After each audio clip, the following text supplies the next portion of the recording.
जय शिवराय मित्रांनो राज्यातील शेतकऱ्यांना दिवसा सिंचन शक्य व्हावं यासाठी राज्य शासनाच्या माध्यमातून मागेल त्याला सौर कृषी पंप योजना ही योजना राबवली जात आहे। याच्या अंतर्गत मोठ्या प्रमाणात शेतकऱ्यांच्या माध्यमातून आपला सहभाग नोंदवला जात आहे। परंतु हा सहभाग नोंदवला जात असताना ही योजना राबवली जात असताना राज्यामध्ये पूर्वीपासूनच सोलरची योजना राबवली जात आहे। बऱ्याच साऱ्या शेतकऱ्यांच्या माध्यमातून मेडाकडे अर्ज केलेले आहेत, काही शेतकऱ्यांच्या माध्यमातून महावितरणकडे अर्ज केलेले आहेत आणि आता नवीन मागेल त्याला सौर कृषी पंप योजनेच्या पोर्टलवरती सुद्धा अर्ज सुरू झालेले आहेत। प्रत्येक योजनेच्या संदर्भातील प्रत्येक पोर्टलवरती अर्ज भरण्याच्या संदर्भातील आपण वेळोवेळी माहिती घेतलेली आहे आणि माहिती घेत असताना याच्यामध्ये अनेक नवनवीन असे प्रश्न येत आहेत। राज्यामध्ये सध्या गोंधळ निर्माण झालेला आहे की मेडा, महावितरण, कुसुम, मागेल त्याला सौर नेमका अर्ज भरायचा कुठं आणि लाभ मिळणार कुठं।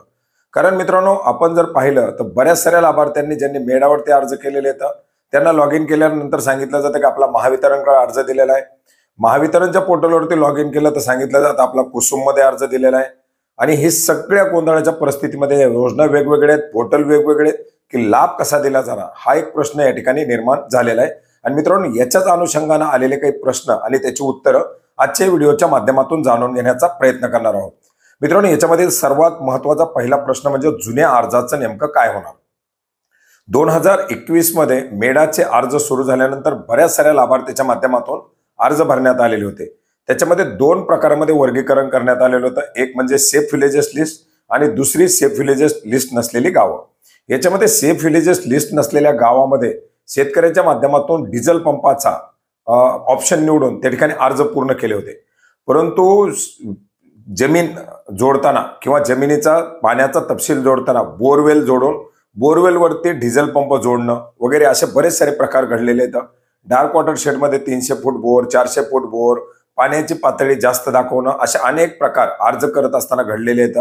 आणि या सर्व परिस्थितीमध्ये असे जुने अर्ज जे आहेत ते अर्ज आता कुठंतरी साईडला पडलेले आहेत। आपण पूर्वी सुद्धा पाहिलं होतं अर्ज करताना जर अर्ज पात्रतेमध्ये जर बसत नसेल तर त्या अर्जावरती विचार केला जात नाही। अर्जामध्ये जर त्रुटी असेल तर त्रुटी काढली जाते, अन्यथा तो अर्ज तसाच पडून राहतो।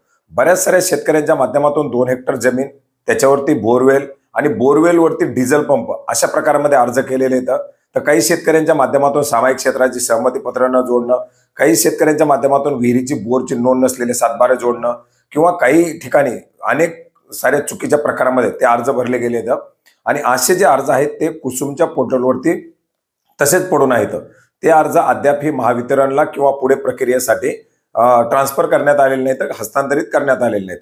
आता अशा अर्जांना पर्याय काय, तर असे अर्ज जर कुसुमच्या अंतर्गत जो काही पूर्वीचा मेडाकडे उपलब्ध असेल कोटा, त्या कोट्यामध्ये जर मंजूर झाले तरच मंजूर होतील, अन्यथा त्यांना मागेल त्याला सौर कृषी पंप योजनेच्या पोर्टलवरती व्यवस्थितपणे आपला नवीन अर्ज भरून आपल्या पेमेंटची प्रक्रिया करून आपली पुढची प्रक्रिया पार पाडायची आहे। आता जे अर्ज असे जुने पडू नये, जे अर्ज कुठेही हस्तांतरित झालेले नाहीत, अशा अर्जामध्ये दिलेला आधार नंबर आपण नवीन अर्ज करण्यासाठी वापरू शकतो। परंतु जे अर्ज तपासणीच्या स्थितीमध्ये आहेत, जे अर्ज आता पुढे ट्रान्सफर केले जात आहेत, अशा अर्जाचा नंबर जर तुम्ही वापरायचा प्रयत्न केला तर तुमचा ऑलरेडी अर्ज केलेला आहे असा तुम्हाला त्या ठिकाणी नंबर दिला जाईल। तुम्हाला तुमच्या पूर्वीच्या युजर आयडीची स्थिती दाखवली जाणार आहे। आता बरेच सारे MKID ची परिस्थिती दाखवली जाते, परंतु इकडेही अर्ज दाखवत नाही, तिकडे अर्ज देत नाही। आणि त्या ठिकाणी जर मेडाच्या लॉग इनला गेलं तर तुम्हाला अर्ज ट्रान्सफर केला असं दाखवलं जात आहे। तर अर्जाची जी प्रक्रिया आहे सध्या होत आहे, त्याच्यामध्ये बरेच सारे अर्ज हे कुसुमकडून तपासणी करून, मेडाकडून तपासणी करून पुढे महावितरणला दिले जात आहेत। अशा परिस्थितीमध्ये काही काळ वेट करा, अन्यथा मेडाच्या किंवा महावितरणच्या कार्यालयामध्ये तुम्हाला भेट द्यायची आहे।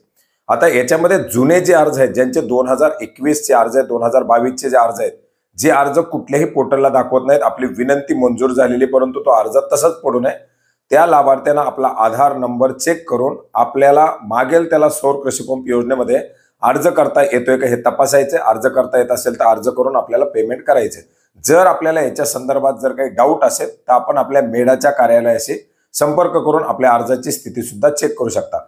परंतु तुम्ही जर बोरवरती डिझेल पंपाचा जर वापर म्हणजे ज्या गोष्टी शक्य नाहीत अशा गोष्टी जर तुम्ही दाखवून अर्ज करण्याचा प्रयत्न केलेला असेल तर तुमचे ते अर्ज तसेच संदिग्ध अवस्थेत पडून राहणार आहेत।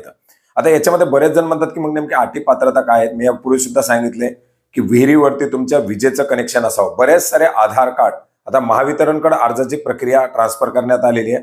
तुमचे जे काही महावितरणकडे विजेचे कनेक्शन आहेत ते पोर्टलला डाट्यामध्ये दिसल्यानंतर, कारण त्याच नावावरती जर विजेचं कनेक्शन असेल, तोच मोबाईल नंबर, तोच आधार नंबर जर कुठेतरी विजेच्या कनेक्शनसाठी, विजेच्या बिलासाठी जर महावितरणकडे जोडलेला असेल, तर ते अर्ज देखील या ठिकाणी पुढे पात्र होणार नाही. अशा बऱ्याच साऱ्या त्याच्यामध्ये प्रक्रिया आहेत.